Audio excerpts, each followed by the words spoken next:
Hello बच्चे, कैसे हैं? बहुत अच्छे होंगे। बेटा, जिस चीज़ का आपका इंतज़ार था वो समय आ चुका है और पेपर मैंने ले आया हूँ। देखो, ये कक्षा 12 का, ठीक है ना। और आप लोग को मैं आंसर बता दे रहा हूँ, फटाफट अपना आंसर की मिला लीजिएगा। देखो बेटा, आनुवांशिकता रूपांतरित पौधा है, तो हम लोग जानते हैं आनुवांशिकता। आनुवंशिकता का मतलब क्या होता है? जीएम, मतलब कि जिनको हम कहते हैं जेनेटिकली मॉडिफाइड प्लांट, ठीक है। आनुवंशिकता रूपांतरित प्लांट पौधा। तो बेटा ये क्या होता है? जीएम क्रॉस पौधे जो अपने प्राकृतिक जनन के बजाय अपने जीनों को जैसे कहने का मतलब, इसको इंग्लिश में हिंदी में पता नहीं क्या कहते हैं, बट इसको हम जिनको कहते हैं कि मैनुपुलेशन द्वारा परिवर्तित किए जाते हैं, आनुवांशिक रूपांतरित पौधे कहलाते हैं। तो जैसे हम जानते हैं कि जो आनुवांशिकता होता है, हम आनुवांशिकता जानते हैं कि जेनेटिकली मॉडिफाइड प्लांट जो होते हैं, प्राकृतिक जो कि नेचुरल होते हैं, उनको हम कहते हैं। इनमें से बेटा बीटी कॉटन दिख रहा होगा, ये एग्जाम्पल में बीटी कॉटन आते हैं। वैसे तो आते हैं बीटी राइस, बीटी मक्का, ये सभी आते हैं, लेकिन हम इन लोगों को यूज नहीं कर सकते। क्यों? क्योंकि यहाँ पे हम बीटी कॉटन दिए, तो इसलिए हम पहले बीटी क्रॉप को ही कलेक्ट करेंगे, ठीक है ना। बीटी कॉटन करेक्ट है। बाकी अगर हम दूसरा देखते हैं, निम्न में से कौन सा एक कूट असत्य फल है?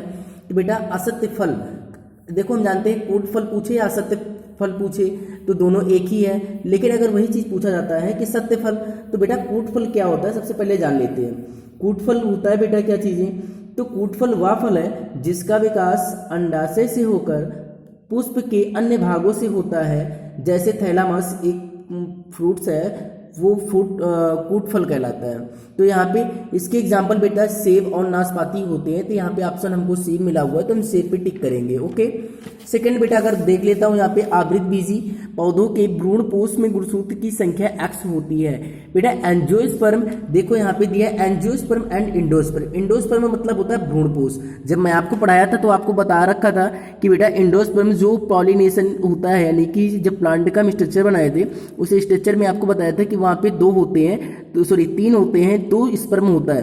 तो लेकिन यहाँ पे मतलब कि प्लांट में 2 स्पर्म होगा, मेल में 1 ही होता है, तो हम जानते हैं कि यहाँ पे 3 हो जाएगा, ठीक है। तो यहाँ पे 3x करेक्ट हो जाएगा। टाइफाइड के रोग जनक नाम क्या होते हैं? तो साल्मोनेला टाइफाइड होता है, हम जानते हैं। बेटा यहाँ पे देख लेते हैं, पॉलिनाइजेशन को संक्षेप में लिखे, साफ साफ लिखे है, write in brief in vitro fertilization, IVF, ठीक है। IVF का पूरा नाम आपको बताया था, इन वाइट्रो फर्टिलाइजेशन।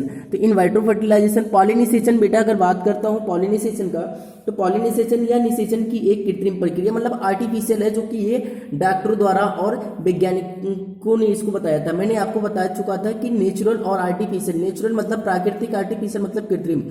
नेचुरल वह चीजें हैं जो प्राकृतिक है, आर्टिफिशियल वह है जो डॉक्टरों ने, हम लोगों ने दे रखा है, ठीक है ना। साइंटिस्ट मतलब ह्यूमन लोगों ने।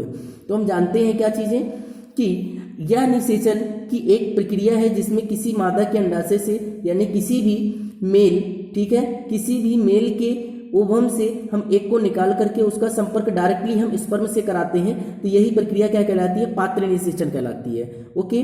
नोट में इसके बाद हम जानते हैं कि निषेचित अंडे को मादा के गर्भाशय में प्रवेश करा जाता है। यही क्वेश्चन क्लास 10th में पूछा था कि वहाँ पे गर्भाशय में क्या चीज यूज करता है, मतलब कॉपर टी का यूज कहाँ होता है। तो वहाँ पे कुछ बच्चों ने अंडाशय पे लगाया होगा। बेटा अंडाशय नहीं हो सकता है, क्योंकि वहाँ पे गर्भाशय, हम जानते हैं कि कॉपर टी जो होता है वो क्या होता है कि यह कॉपर टी की शेष एक प्लास्टिक डिवाइस होता है, जिसे डॉक्टर क्या करता है? यूट्रस यानी कि गर्भाशय के अंदर ही उसको प्रवेश कराता है, ठीक है ना। हम जानते हैं कि इसका उपयोग जो है महिलाओं को अभी तक कॉपर टी के बच्चे के जन्म के कुछ माह बाद ही कराई गई है, जैसे पहले लगाई जाती थी, लेकिन अब क्या है, प्रसव के साथ साथ में ही लगाई जा रही है। पहले नॉर्मल डिलीवरी में हो जाता था, लेकिन बट अब क्या है, सिजेरियन ऑपरेशन के साथ भी हम लगा सकते हैं। समझ में आ रहा है? बेटा अगर हम यहाँ पे दूसरी बात करते हैं कि जो दूसरा होता है कि दूध से दही कौन बैक्टीरिया बनता है, बहुत प्रेम से बताए थे और बहुत ही मजा आया था पढ़ाते वक्त। तो दूध से दही बनने वाली बैक्टीरिया का नाम बेटा पता है? लैक्टोबैसिलस होता है। RNA और DNA की शर्करा में क्या अंतर है? बेटा कुछ बच्चे गलत कर दिए होंगे, RNA और DNA में शर्करा पूछा है, तो यहाँ पे यही इतना करना है, RNA में राइबोज, DNA में डीऑक्सीराइबोज शर्करा होता है, बट डायरेक्टली कंप्लीट। भारत में हरित क्रांति के जनक पूछा है, तो बेटा यहाँ पे MS स्वामीनाथ हो जाएंगे।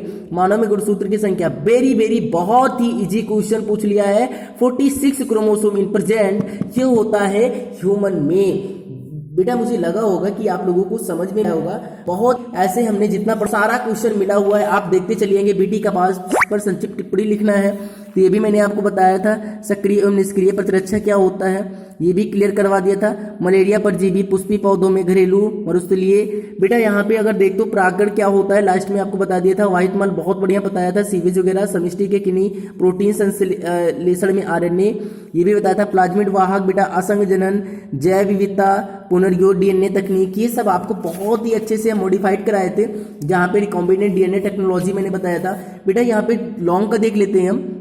विस्तृत मानव में पाए जाने वाले किन्हीं 3 क्रोमोसोमी विकार सिंड्रोम पर टिप्पणी लिखी है। बेटा विकार मतलब क्या होता है यहाँ पे मैंने आपको बता दिया था कि एंजाइम। तो यहाँ पे आप देख सकते हो सिंड्रोम। सिंड्रोम जो होता है मैंने आपको बताया था डाउन सिंड्रोम, पटाओ सिंड्रोम और एक टर्नर सिंड्रोम। तीनों सिंड्रोम अगर आप पढ़ के गए होंगे तो जाहिर सी बात है ये 5 नंबर का क्वेश्चन आपसे छोटा नहीं होगा। पुष्पी पादपों में लघु बीजाणु जनन का सचित्र वर्णन कीजिए, तो ये भी आपने बहुत अच्छे से किया होगा। 2 में से 1 तो जरूर। मैंने दोनों पढ़ाया था, ऑनलाइन स्टूडेंट को दोनों पढ़ाया गया था, बट हम अपने बच्चों को जो ऑफलाइन स्टूडेंट थे उनको मैं मानव में पाए जाने वाले किन्हीं 3 क्रोमोसोमी विकार ये तीनों जरूर बताया था मैंने। बेटा अथवा करके यहाँ पे 8 नंबर में डीएनए के अर्ध संरक्षी प्राकृतिक विधि का सहित। बेटा मुझे पता ये नहीं कर पाए होंगे लेकिन जनसंख्या विस्फोट पे जरूर किए होंगे आप लोग ने, क्योंकि ये आप लोग बचपन से पढ़ के आ रहे हो। हाँ नेक्स्ट देखते हैं बेटा यहाँ पे जीवमंडल। आपको पता है कि यहाँ पे हम बायोस्फीयर पूछा गया था ना, जीवमंडल आपने लिखा था। जीवमंडल अंतरिक्ष एवं राष्ट्रीय उद्यान एक विवरण दीजिए। बहुत ही